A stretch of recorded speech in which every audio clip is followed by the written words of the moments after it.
எல்லாரும் சொல்லுவோமா? இப்பொழுதோ என் தேவனாய கர்த்தர் எங்கும் எனக்கு இளைப்பாறுதலை கட்டளையிட்டிருக்கிறார்.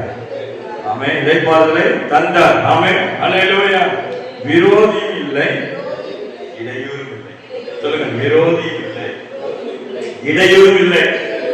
ஆமென். இந்த வார்த்தை அப்படியே உடையுது இன்னைக்கு. அல்லேலூயா. இந்த வார்த்தை உடைச்சு தர்றாரு. ஆமென். எப்படி உடைச்சு தர்றாரு?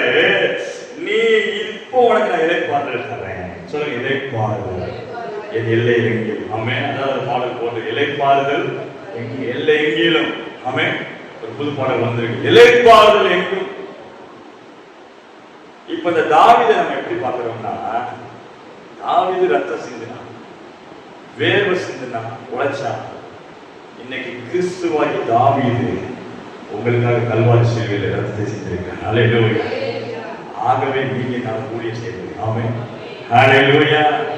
ஹல்லேலூயா. கிறிஸ்து சிலுவையில ஜீவனை கொடுத்து தம்முடைய உயிரை கொடுத்தபடியா, அவர் நமக்காக உழைச்சிட்டபடியா. ஆமென். தாவீது ஆலயத்தை கட்ட முடியல. ஏன்?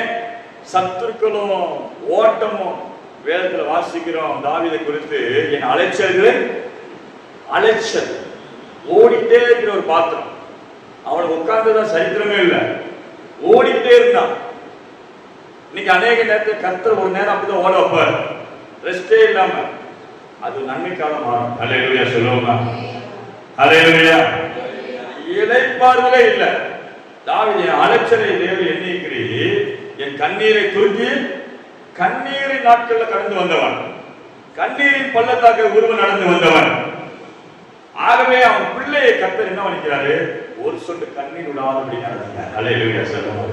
இன்னைக்கு நீங்கள் நானும் கர்த்தருக்குள்ள தாவீதை போல, அல்லேலூயா, ஒருவேளை விளக்கை கொடுத்து வாழ்வீர்கள் என்றால் உங்கள் பிள்ளைகள் நல்லா இருக்கும். ஆமென். உங்கள் பிள்ளைகள் மேன்மையடைவார்கள். அல்லேலூயா. இந்த வசனம் சொல்லுகிறது, இப்பொழுதோ, ஆனாலும் இப்பொழுதோ என் தேவனாய கர்த்தர் எங்கும் எனக்கு இளைப்பாறுதல். சொல்லுங்க, எங்கும் இளைப்பாறுதல், எங்கும் இளைப்பாறுதல். எல்லா இடத்துல இளைப்பாறுதல், ரெஸ்ட் தான். ஹல்லேலூயா. அலைச்சல் தான் முடிவு உண்டாவாங்க. சொல்லுங்க, அலைச்சல் முடிவு உண்டாக, கண்ணீர்களுக்கு முடிவு உண்டாக. ஹல்லேலூயா. இயேசு கண்ணீர் விட்டிருக்கிறார். ஆகவே நீ கண்ணீர் விட தேவையில்லை. ஆமென். இயேசு கண்ணீர் விட்டாரா? லாசருக்காக கண்ணீர் விட்டார், மரியாளுக்காக, மார்த்தாளுக்காக கண்ணீர் விட்டார்.